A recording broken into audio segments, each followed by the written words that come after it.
Активности и творечки игри. Бајка за целото семејство од работилницата на неуморната Весела Богдановиќ. Наменета е за најмладите, но и за деца од 1 до 5 одделение. Полна со скриени пораки и поуки од областа на емоционален и социјален развој. И како таква, скроена за уникатни слободни ученички активности. Нејзината инспиративност и креативност се големи и токму позади тоа просветно дело застана позади нејзините идеи да добијат еден поинаков изглед или да се стават меѓу две корици. Нејзините учества на многу меѓународни конференции каде што таа ги покажува своите практики кои што ги реализира во нејзината волшебна училница. Сите тие идеи кои што успеале да бидат наградувани, почитувани и споделувани како добри практики не само кај нас, него и ширум светот, просветно дело се обидува сето тоа да го сподели и со другите наставници, како во предучилишната, така и во училишното воспитание и образование. Тајната на сината самовила представува интерактивна бајка, која што има за цел да ги развива социјалните и емоционалните вештини кај децата, меѓутоа ова е бајка низ која што детето патува од самиот почеток до самиот крај, заедно со волшебникот, со добриот волшебник кој што има за цел да им помогне на децата во нивниот магепсен град, да им го врати повторно снегот. Толку така отприлика би гласела оваа приказна, меѓутоа децата, секој дете кое што ќе ја земе оваа книга во рацете има за цел и можност и идеја и потреба да му помогне на добриот волшебник да им помогне на децата. Значи, целата бајка од почеток до крај бара од детето активно да се вклучи во неа, да чита, да пишува, да допишува, да открива, да црта од почеток до крај. Сега, она што е интересно за оваа книга е оваа мапа која што се наоѓа во самата книга, што всушност представува мапа на приказната. Значи, како детето патува на приказната, така забележува во празните кругчиња до кој дел од приказната е стигнато и кои се следните предизвици на кои што детето треба да одговори. Освен тоа, децата имаат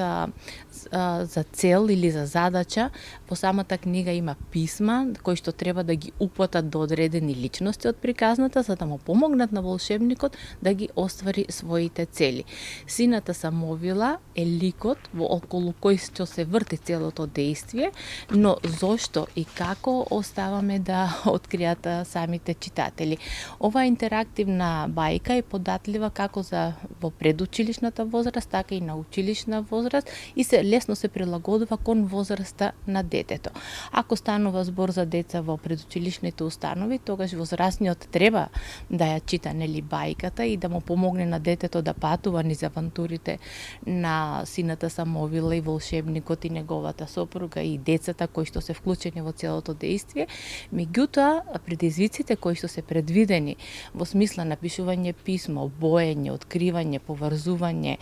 останува да се ги заврши детето само. Многу сме горди на овој проект, бидејќи станува збор за прва македонска интерактивна бајка, спакувана во ваков формат, која што веруваме дека ќе предизвика голем интерес и кај големите и кај малите, бидејќи оваа книга овозможува едно заедничко, квалитетно, убаво поминато време на децата со возрастните, независно дали тоа се родителите, постаро братче или сестриче, воспитувачот, учителот, се едно, секој од нив ќе има можност за едно волшебно патување во светот кој што знае да го создаде само Весела Весе Богдановиќ. Внатре има и дигитални содржини и линкови кои што возможуваат полесно да се реализираат предизвиците и самата промоција и сите активности исто така ќе бидат проследувани со дигитални содржини за да бидеме нели во чекор со современото дете, затоа што книгата во денешно време се почесто изобилуваат со линкови кои што се корисни, кои што го воспоставуваат оној мост меѓу печатеното и дигиталното издание на одредена приказна или на одреден свет кој што се создава кога нешто сакаме да направиме креативно и убаво. Меѓутоа, оваа книга има за цел пред се да ги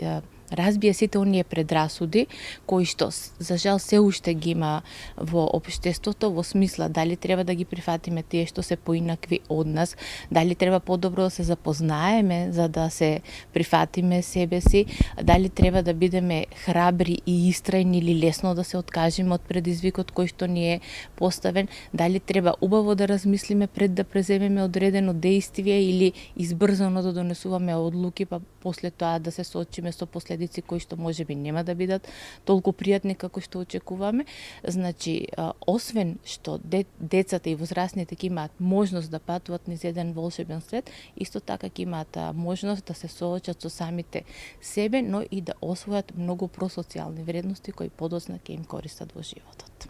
Да играме заедно во светот на сината самовила. Патувајќи низ бајката, низ игра, детето развива чувства на емпатија, самодоверба и позитивна интеракција во своето опкружување.